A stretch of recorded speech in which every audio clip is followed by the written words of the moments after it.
Cristala. So excited to see these sessions today. I'm very grateful to be able to introduce Christina Calhoun, who is instructional design and online learning librarian at Oklahoma State University. She's an experienced instructional designer and holds a Master of Science in Educational Technology from OSU. Christina is passionate about increasing educational equity and has expressed this through her work, scholarship, and advocacy in accessible online learning.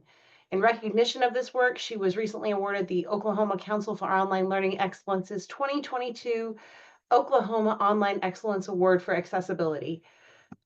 Christina, I'm so excited to introduce you and your great presentation on preparing for the ADA compliance deadline, the legislation as applied to you. Awesome. Thank you so much, Rachel. I appreciate that.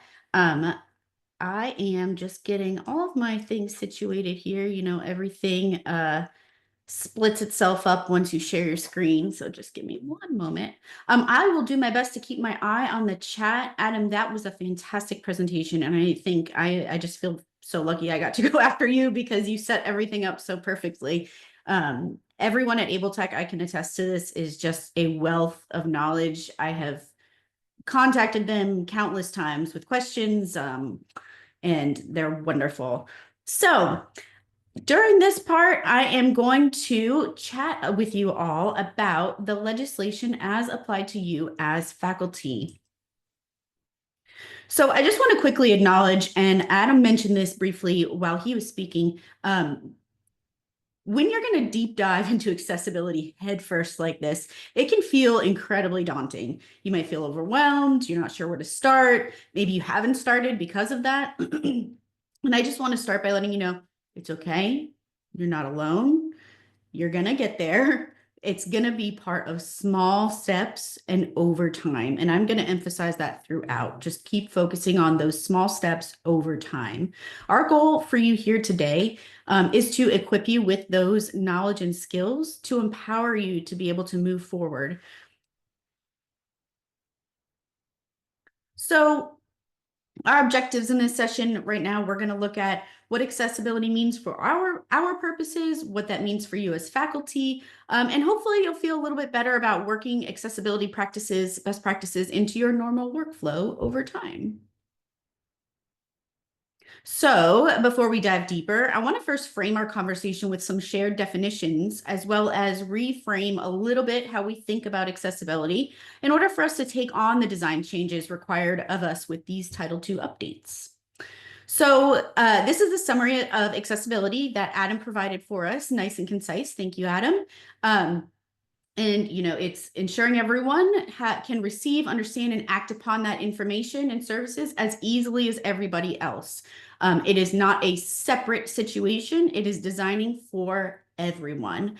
I will use this abbreviation. You might see it throughout my presentation. It looks like the word ally, but it's A11Y.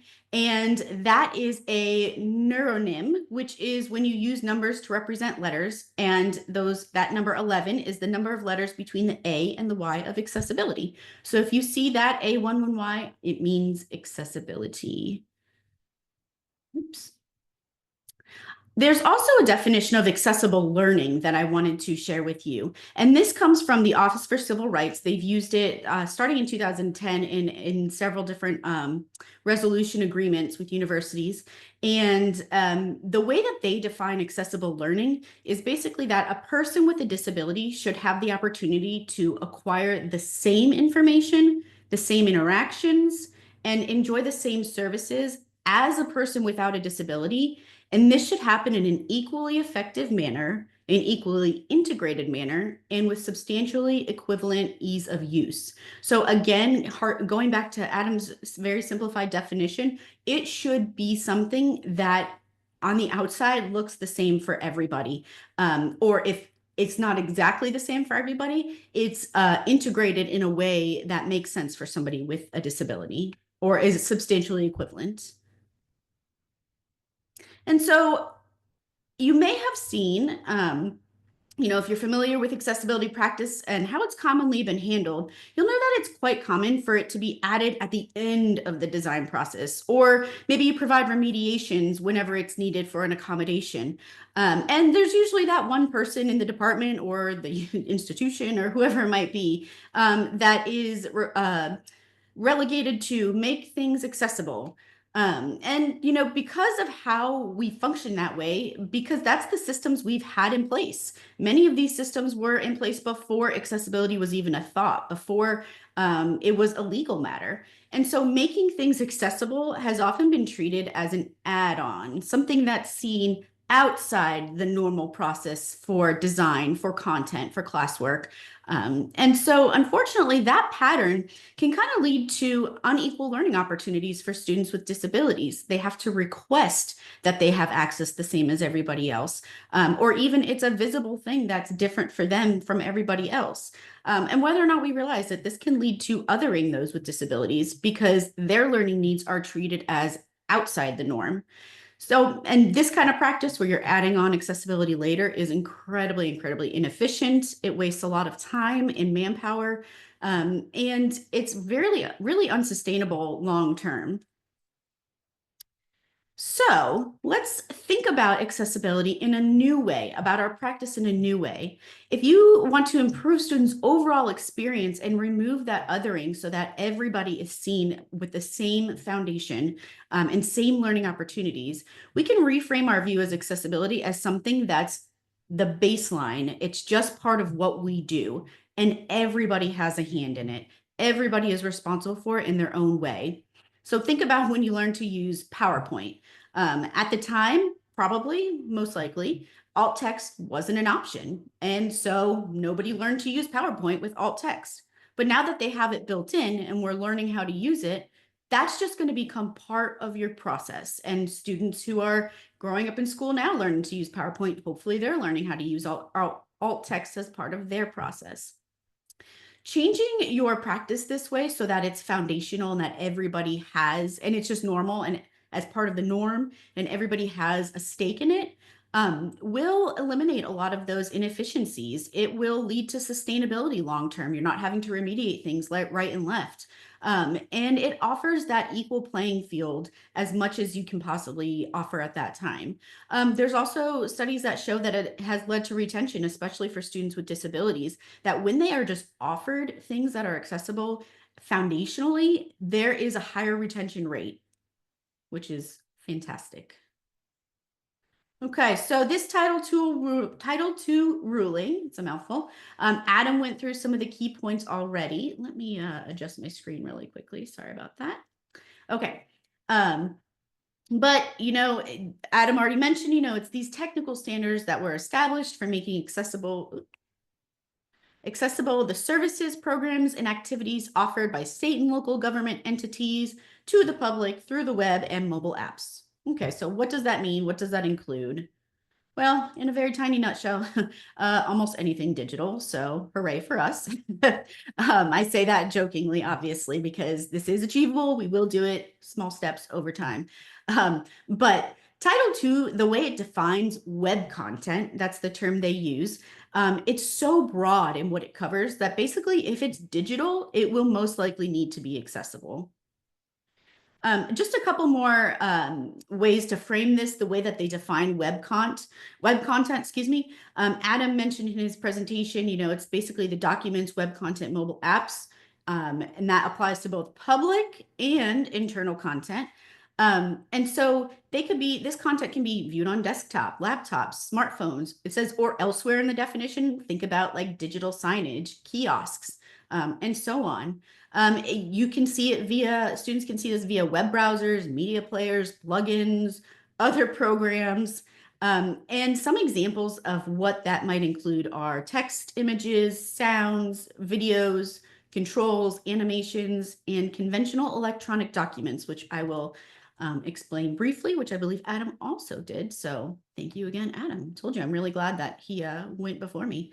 And I just want to quickly add to this, not many people that are instructors, that are faculty, will have to deal with coding or building systems that students will be in. But I did want to mention that accessibility and of web content does include the code that's behind it. So if that's something that you are involved with, just be aware your code does also need to be accessible. And as was mentioned before, the term conventional electronic documents, these are the things you use all the time. PDFs, word processor files like Microsoft Word, presentations like as used here in PowerPoint, or Apple Keynote, and spreadsheets like Excel. Those will all need to be made accessible.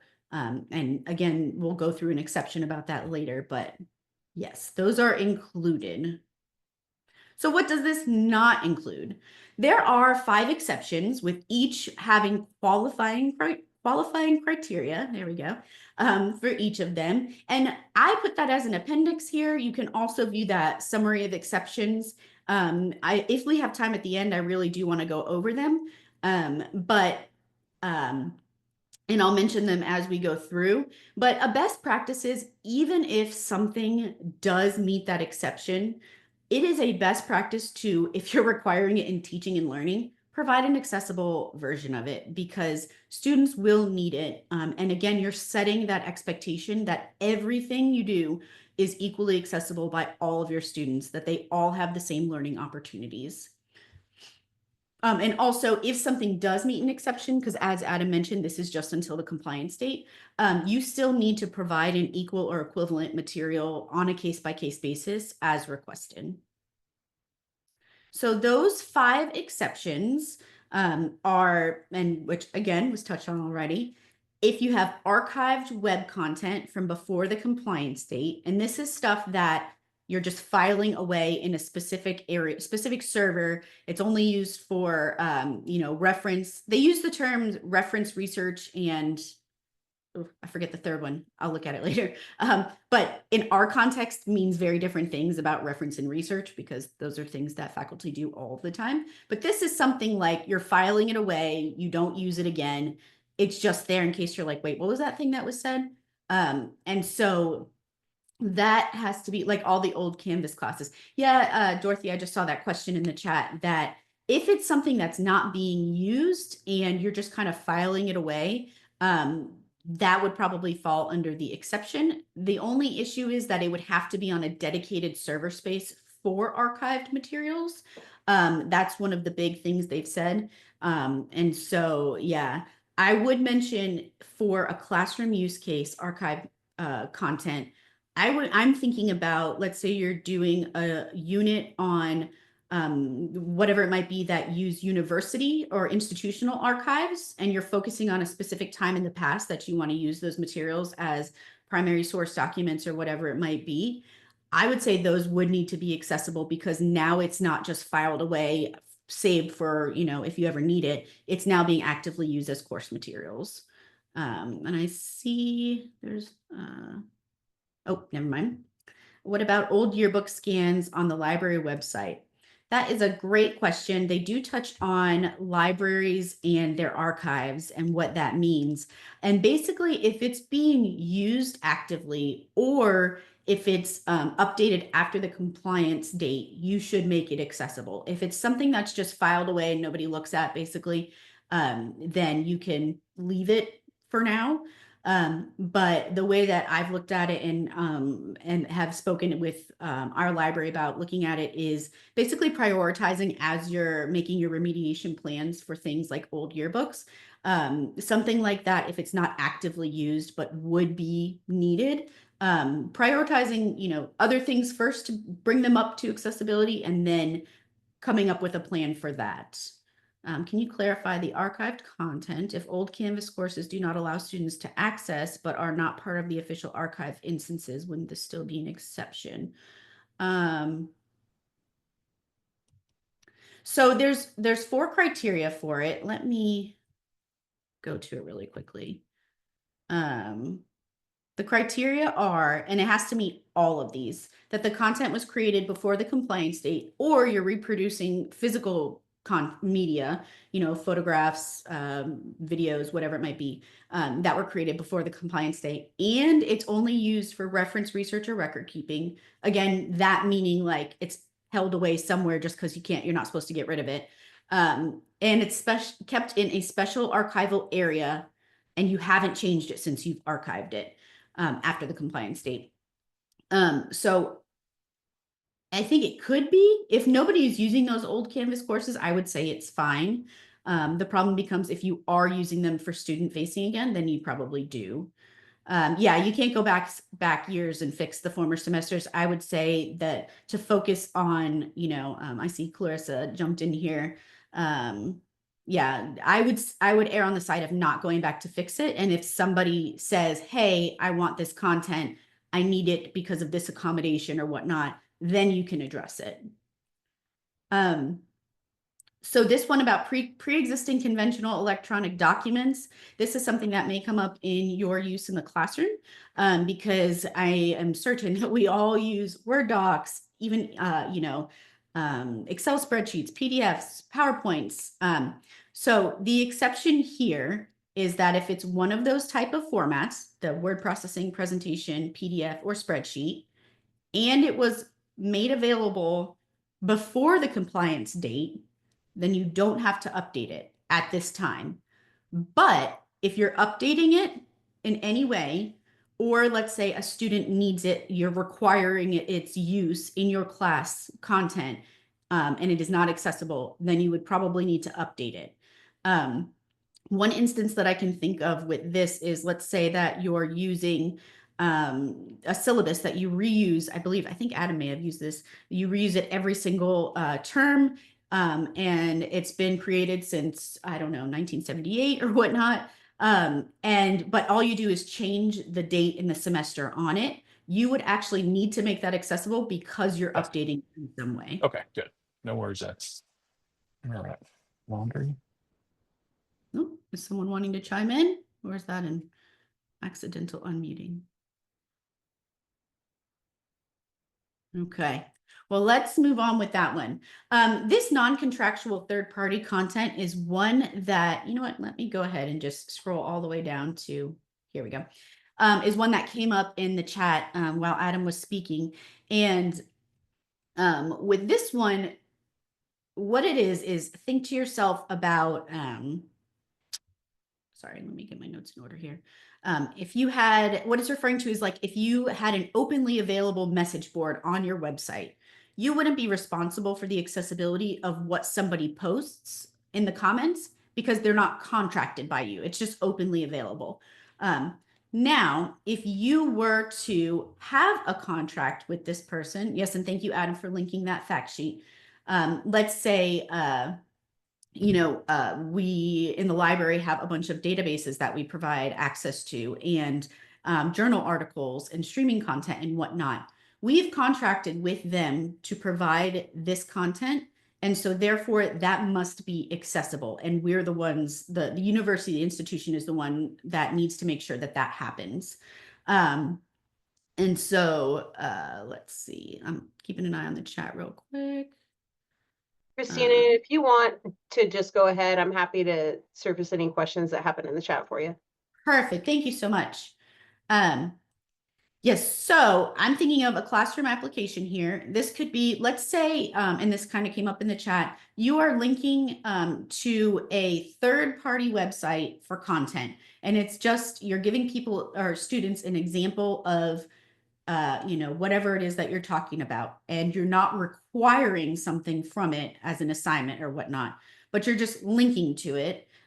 If they're completely unaffiliated with the institution and you're just providing it as, and it's a resource or whatnot, it is outside the scope of your responsibility.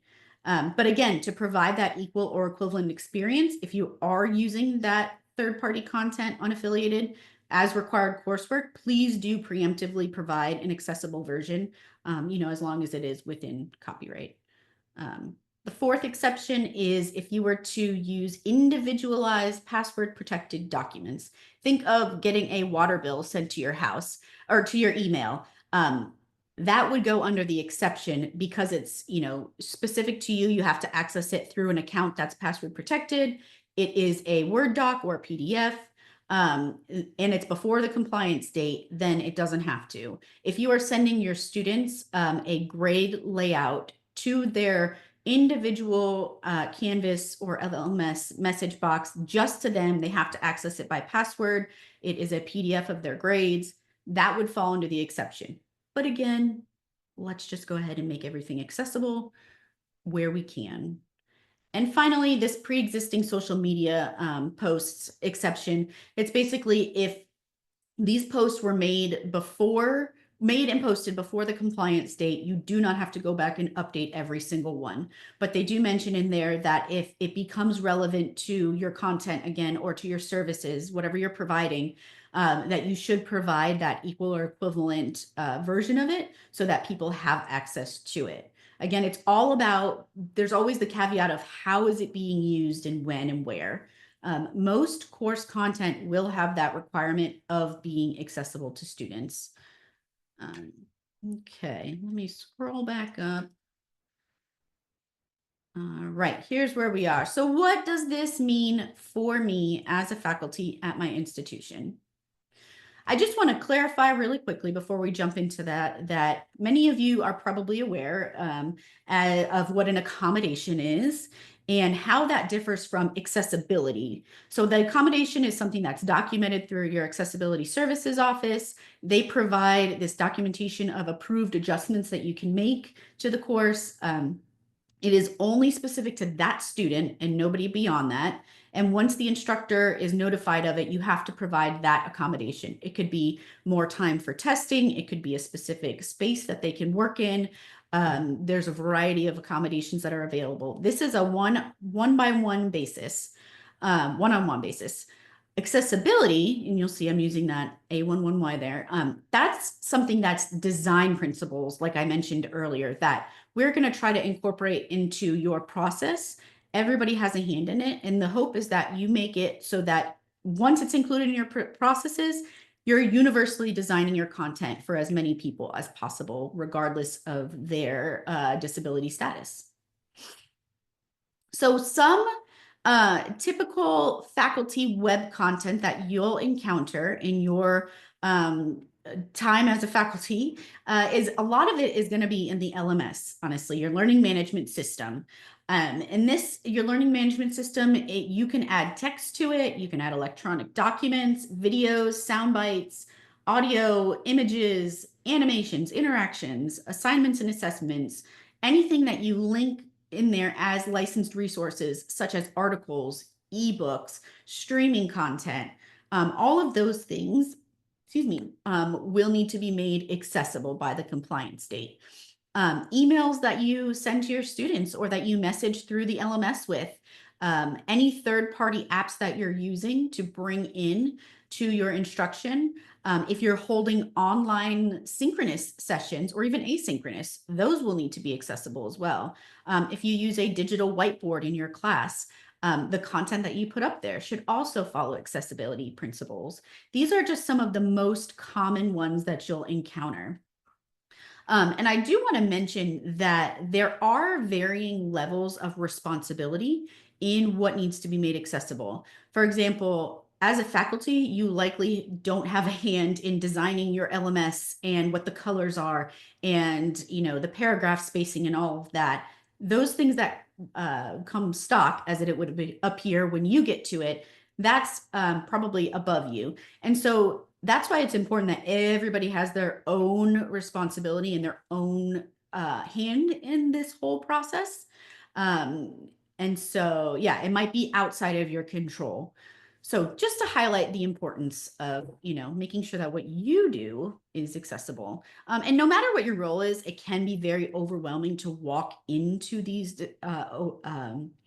practices here without any knowledge. Like just putting all of this up here and saying, okay, go make it accessible, would probably cause you some mild panic, if not more than mild. And so just to mention that how there's just too much to learn. And I'm going to keep going back to this small chunks and over time. That's how you will build up your sustainable accessibility knowledge and skills. Tomorrow, I do not expect that you wake up and your entire course for the fall is accessible. No. Um, Focus on one skill at a time, one individual thing at a time.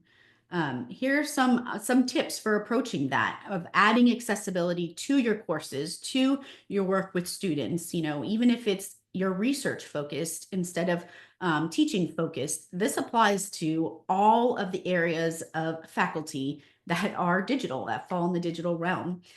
If you have experts around you, talk to them. This can be someone in your department who is knowledgeable. We have Oklahoma Able Tech, who has reached out and said that they are available for questions, for assistance. I've linked in the resources. They have some courses that they've made that you can take for free, and other resources that they have. Find who your experts are so that you can go to them when you need help. And I've mentioned at the bottom here, you know, joining accessibility listservs. I have been in accessibility for close to a decade now, and I am still constantly learning something new every single day. I have listservs that I'm a part of, and they are sending information about updates, about new things to know. And so that building your network of colleagues, of experts, of support staff, that's really important to have. I see a question. Oh, real quick, I want to highlight Allie's quote in the chat here. Start where you are, use what you have, and do what you can. That is so true and so refreshing, because we are not expecting, well, I'm not expecting you to go out and use all of your weekend time, all of your midnights, all of your free time to just learn this. Start where you are, use what you can, and do what you can. There's a question about Canvas is HTML5 compliant. If we use text only to communicate with my students via the Canvas inbox, is it accessible? So it should be, as long as you're not adding, you know, different colors. And I'm going to go through in a second here what accessible text would look like. And it's also going to be addressed later on in the documents portion and whatnot. But if it's just text, you should be good, because Canvas should be set up that way. Okay, so as you are learning these new things, one project at a time, let's say you open your syllabus and you say, all right, this Word document has to be accessible. Oh my gosh, what am I going to do? Well, you can start just by learning about headings. Adam mentioned the styles and accessible headings to have accessible structure in your document. Start there. One task, Google Microsoft Word accessible headings, accessible styles, and just learn how to do that one thing. As you do it, try to document what you've done, because I promise you, you will forget. I've done some things a million times and I still have to be like, oh wait, which one do I have to click again? Document, document, document. And that's also helpful for your coworkers, your department. If it's, instead of relying on institutional knowledge, we now have some sort of rabbit trail to understand how to do what and when. I highly encourage you to use built-in checkers, accessibility checkers. Microsoft Word has them, Canvas has them, the major LMSs have them, to check and make sure that what you're doing is following accessibility. A lot of them even include little blurbs about how to fix it. I really appreciate the updates that Microsoft has done over time, because now when you run the accessibility checker, it actually gives you a why and then a how to fix it if you have an issue that comes up. Those are incredibly helpful for learning and checking your work. And again, allow for that space and time and grace. Especially if you are on your own learning these things, that is what you will need, is that time and space and grace. And if you are in charge of departments or have the ability to designate time and space, I do encourage you to provide that for your faculty as best as you can. Provide trainings, provide the opportunity to try and fail and learn as you go along. There are lots of free and paid resources out there. I have linked a bunch in my resources section. And again, just highlighting, the 4 core skills that Adam mentioned, those are so incredibly useful to just quickly say, wait, what do I need? What am I trying to remember here? And so this is a really good way to just kind of have a rule of thumb, things to look for. And then again, the accessibility checkers will help you with what you've missed. There's a question here. Is there emergent AI that can fix these sheets for us? I'm not sure which sheets you're talking about, maybe like documents or whatnot. AI, it is very new to fixing accessibility. And so I would not rely on any checker or anything that's automated fully. The one thing that they all require is a human to go back and look at it themselves. The most terrible alt text for images that I've ever found is in Microsoft's automatic alt text creator. It is awful because it's missing the context of use. That's one of the most important parts. And so you will always need a pair of human eyes and human cognition to go back and check everything because there are things that it will miss. And so at this time, I would not rely on AI to do fixes for you, but AI can be useful once you become more familiar with accessibility design practices and you feel comfortable with them, you know what you're doing. You can use AI to speed those things up. But if you're just starting, I would highly recommend that you do not rely on AI because you need that knowledge first and foremost. If not the best to fix issues, how is AI with identifying? Identifying issues, I think is what you're asking. And again, I would not rely on that. And even if they do come out with a super duper AI accessibility checker, I would still say your own pair of, or your own looking at it. Yes, Adam has seconded avoiding AI. Human checking is the best that you've got available. And there are many checkers that are available out there that are very, very reliable. But again, always, always, always do that follow-up check.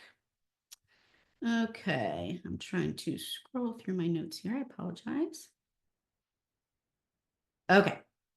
So just quickly to reiterate, these are some of the things that Adam actually mentioned in his session. And before I jump in there, I do want to leave space because I haven't yet, and that's on me. I apologize. Does anyone have any questions that they'd like to speak up and ask or that I can add here? I see one just came in. So feel free to unmute yourself and ask that while I look at this new question.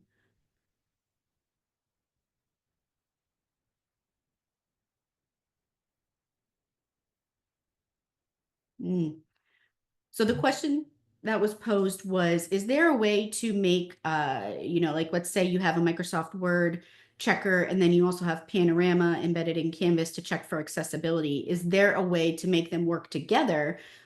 Because one might come back as everything's fine and the other finds issues. There's no way to make them collaborate so they join forces, basically, as far as I know. But that is why, just to, I'm going to sound like a broken record now, but that human interaction with whatever it is that you're checking is so, so important. Because if you think, for example, like Microsoft Word, if you could write literally gibberish for alt text for an image and just like put random letters in there, and it will give you a check to say, good job, you did alt text. But that alt text does not help anybody. And so, it's very important to do that check yourself. And Adam says, for example, AI can describe images, but it can't review the context of the image. Yes, exactly. So it may be able to tell that the image is corgi on a park bench, but it wouldn't get the context correctly because that's actually a murderer. I did truly, truly love the corgi murderer. That was fantastic. So when it comes to one of the common things that I've mentioned here that you'll encounter are those text and conventional electronic documents. You're going to find them when you're adding content to LMSs, the teaching materials that you create and share, assignments, emails, messaging, what you put up on your digital whiteboard. The way that you would address making sure that your text and conventional electronic documents are accessible, going back to those key things that Adam said, those 4 core things, some key points are the structure. Are you using programmatic headings? And I say programmatic, meaning I didn't just make it bold and now it looks bigger, but actually selecting heading 1, heading 2 from your formatting capabilities. So that way it is now built in to the document, and a screen reader can come in and tell somebody heading 1 and then read out the heading. So it has that good organization.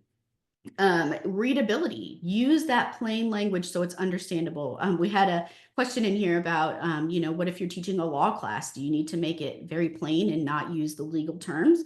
Absolutely, please take into account the context. So if you're, and I believe Adam mentioned, about if it's the sciences or whatnot, maybe I'm misremembering that, but if it is within your content area, speak and write accordingly, obviously. And so, yeah, that's totally fine to use the legal terms and whatnot in that situation. Part of readability is also the fonts that you use. The 12-point minimum size for documents is a great rule of thumb. And if you are sitting in a classroom looking at a digital whiteboard from across the room, you want to be able to see what's up there. And so if you're creating a PowerPoint, if you're creating a document that you're going to display, my rule of thumb is always at least 28-point minimum so that people can see it. There is no use this official point size, but that's just a great rule of thumb to follow. Using that left aligned text, because it does create issues with how you can view what you're reading.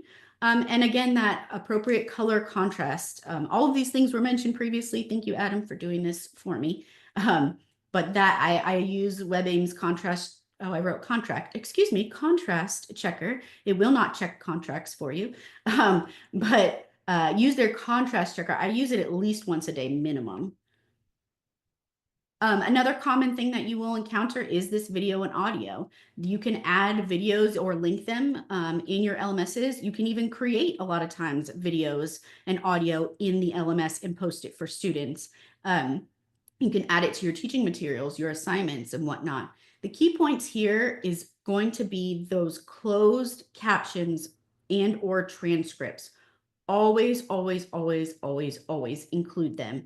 That's something that, has been coming up in the past few years that everybody uses them. Again, this is something that is universally good for everybody. If you have students who might not have a disability where they need the closed captions, but they take the bus to school and they want to watch the videos you've posted and don't have headphones or whatnot, or they just want to read it. Some people say that it helps them learn better when they have both being able to listen and see the closed caption. So it is just something that is universally good, but is a game changer learning necessity for people with disabilities who rely on that. If you have live video, live audio, you are doing a synchronous online session, or you're recording it for later, always use the automated transcriptions. They are not the best, but a lot of tools such as Zoom and Canvas and the different LMSs will allow you to go in and edit the closed captions before you post them. Absolutely 100% of the time, please do that. If you have ever read the closed captions to something that has not been edited and turned off the volume, it is a nightmare. You don't even know half the time what they're talking about. There's been some really unfortunate instances where it sounds like people are getting murdered or whatnot because of the incorrect captioning. So please, please, please always use captions or transcriptions or transcripts and check them. And by transcripts, what I mean is that is just basically a reading of the words. It's sometimes it is just by time frame, it'll have what's being said, or it could just be paragraphs of text. Let's see. Okay, so images, again, thank you, Adam, for going over this. That alternative text, the thing that I would hone in on This and way, on top of that, see, there's a PVC pipe that's sticking up that does not have a cap on it. No, not the elbow. whoever is unmuted, please go ahead and mute yourself. I hope they got their PVC pipe figured out. So for images, that the one thing that I would highly like super focus on is that the first distinction is ask yourself, is this image conveying information that they need to know? If yes, great, it needs alt text. If no, mark it as decorative. The Microsoft programs now, most of them have the option to add alt text and click a box that says mark as decorative, and then it will just ignore it when the screen reader goes over it. I see a question here about, do you have suggestions for alt text and images that are the subject of a question? Yes, I get this. We've heard this question a lot. For example, students may be asked to describe features of a graph in math or label the parts of a cell. Yes, that is a great question.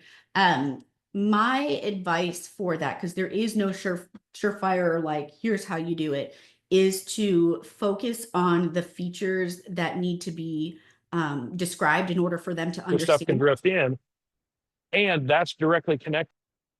If we could just go ahead and mute everybody that's in the room. I'm not sure if I'm able to do that. He unmuted himself again. I just muted him again. You're good. Okay. Okay. Thank you so much. I appreciate that. Yes, so if describe it as best as you can, using colors or location. To the left of this is, below this is, so that way, or the shape of things are, so that way they understand what it is that's in front of them without knowing exactly what it is. It's kind of a tricky thing, and that's why I think it's best. One of the best things to do with alt text is, alt text is in the eye of the beholder. So like, whoever is writing that content or is the subject matter expert there, write that alt text because you understand the context of it, and the purpose of it.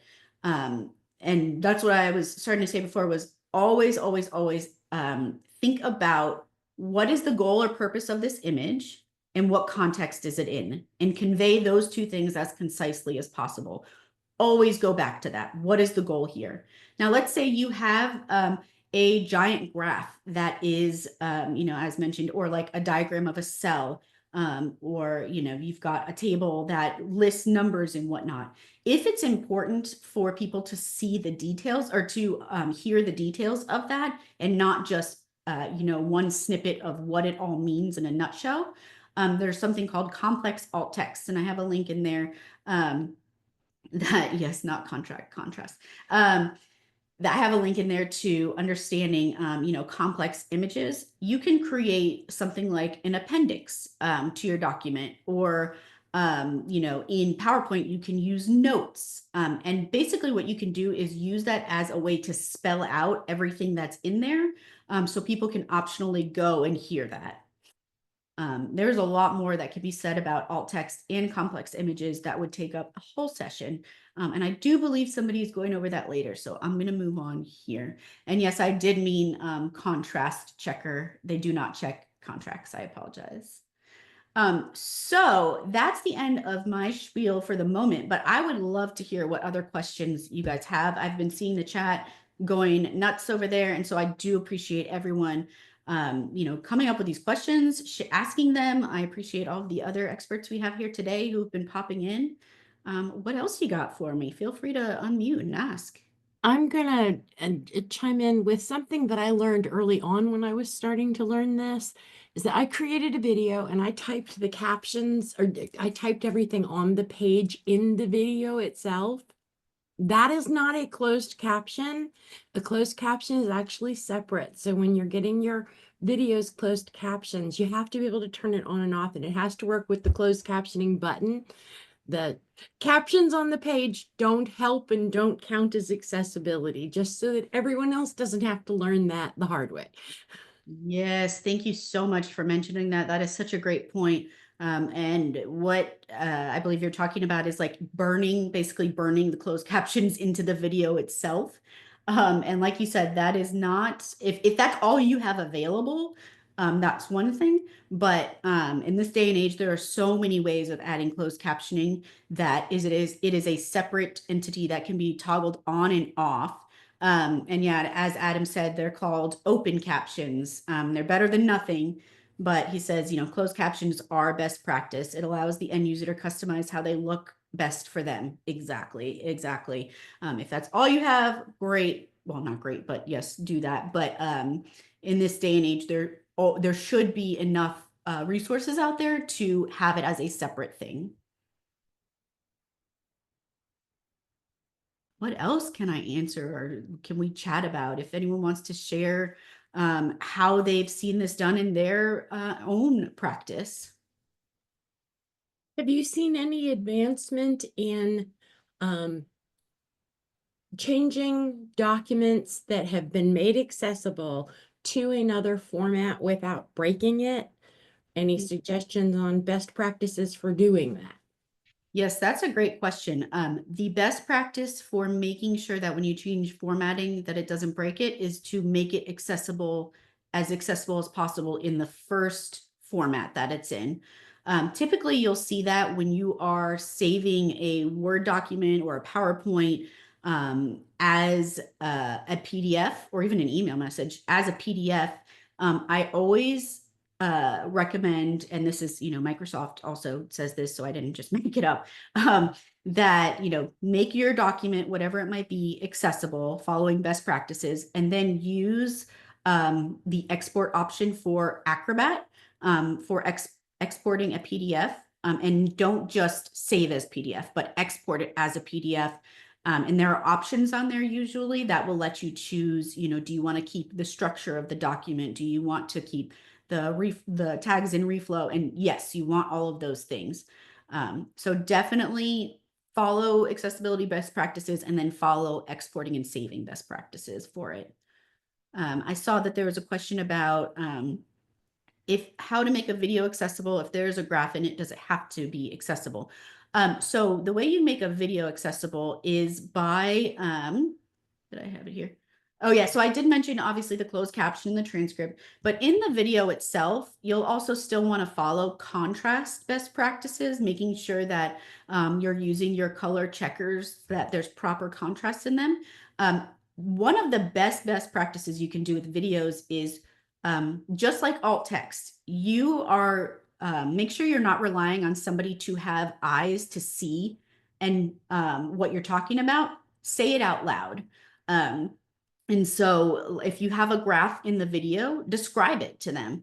If you're in a presentation and you have a picture, describe it to your audience. Just work it in naturally like you would. I forget the term for it, but there is a higher level of WCAG where you provide a video that describes everything that's happening in there. And so instead of just the words that you're saying, you're also including descriptions of what the scene is, what sounds you can hear. So that way it's more inclusive of a wider range of disabilities. Let me see if I think I might have lost. Here we go. Is there an ADA requirement? Oh, I see that this one has been answered. It was about, for the percent accuracy of closed captions, I believe Quality Matters, it's 80%. Yeah, and there is, I see mentioned here that there isn't a percentage, but it is expected, again, that equal learning opportunity. And so 100% is the goal there. Are you saying audio descriptors for videos are above? So if it's important to the content, you should include audio, like you're verbally saying it, or it should be, you can even use like brackets in the closed captioning, such as like if the sound of the wind is important to understanding what's happening, you can put in the closed captions, wind rustling or music playing and the type of music. But level AAA, 3A, for WCAG, I believe, is that full audio descriptor where you are describing everything that's happening as part of the, instead of just having those closed captions, it's also describing all the things that are happening. So usually if you're describing what's happening on the screen and, using the closed captions, you'll hit the right amount there. For older videos that have great color choices. Oh, I see that you guys have talked about this a bit in here. Oh, I lost it. Thank you for Clarissa for jumping in there. for older videos. So the older videos, again, the closed captioning is very important. If you are expecting your students to learn from it and use it as part of their course materials, always universally go for the options that are available to the most students as possible. And I'm talking about accessible versions of them. Because even when we do our best to make everything as accessible as possible, we will always miss something. It's not humanly possible to catch every single thing, because humans ourselves are so varied in our abilities and disabilities that you can't just catch it all. But my point of saying is, if you're requiring it for content, use something that is accessible. If it's just color choices, but it's not important to the content, I would say you're okay. But if the colors make it difficult to understand the actual content that's needed, I would say try to find something different.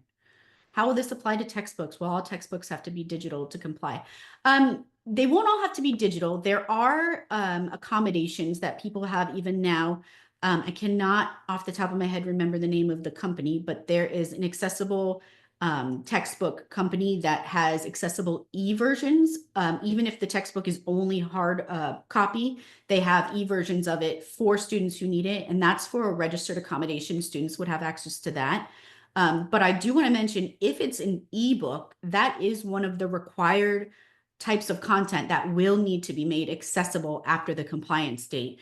And so just like if you're talking about, research articles, streaming content, anything that the school or your institution has a contract with to supply to students, to faculty, work with or check with, your library, your student affairs, whoever it might be that's supplying that content. Ask and say, hey, how are you working with vendors right now to make sure that this will be accessible? So yeah, I see that was addressed more in there. Yeah, you're welcome. These are some great questions, and one of my favorite parts of any presentation is the questions, because it's all the things that like you don't think of, but people are thinking of.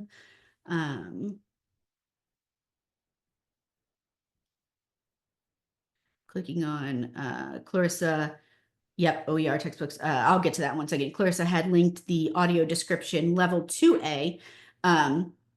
And it's basically says that videos can be played with audio descriptions, provide a synchronized spoken description of visual content in videos.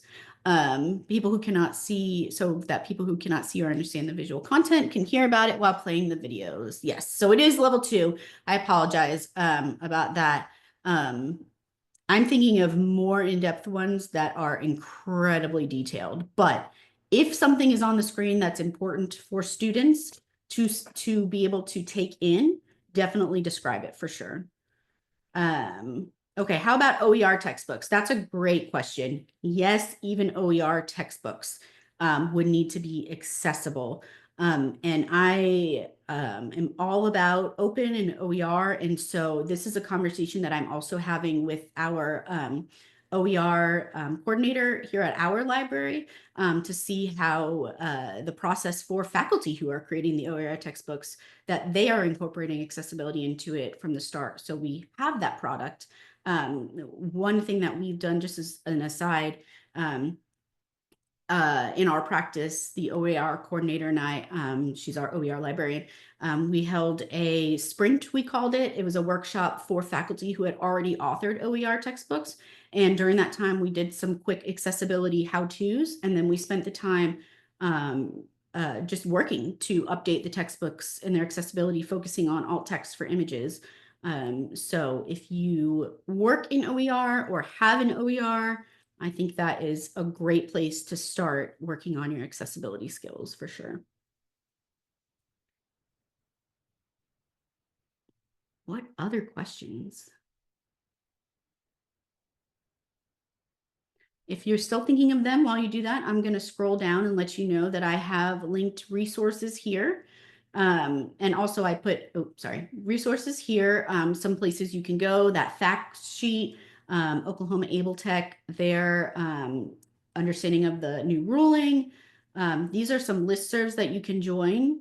and as well as, you know, trainings that are available, resources that, videos that are available that I recommend. And then here's the appendix for the exceptions. Okay, if our textbooks need to be accessible, the publishers are responsible to, so you would think in a perfect world that publishers and vendors would be held equally as liable for the accessibility of their content. But that is not true. The people who will be held liable are at the institution that are using it. So if hopefully in the future there will be something in place to help so that that process is not, you know, you have to talk to them and make them do it or else you don't get it accessible. But we do have, you know, the market is on our side here, because if something is not going to be accessible now legally, we cannot go into contract with them going forward because we need things to be accessible.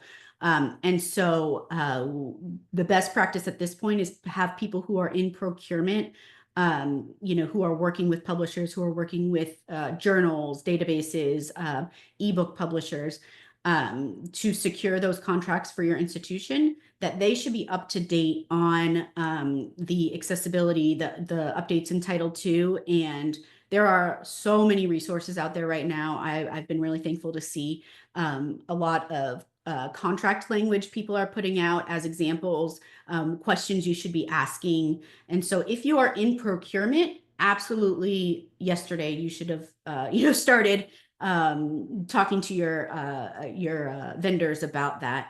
But yeah, unfortunately, we're still held liable. So if you're going to use a textbook that's not accessible, I would speak with whoever it is that does contracts to get that textbook, or that, you know, journal or whatever it might be, to work to get them to make it accessible before the compliance date. Yeah, it makes me really sad that vendors are not required. But like I said, we have, you know, market and demand on our side that we are going to legally have to demand that. So we won't purchase their products if it's not accessible.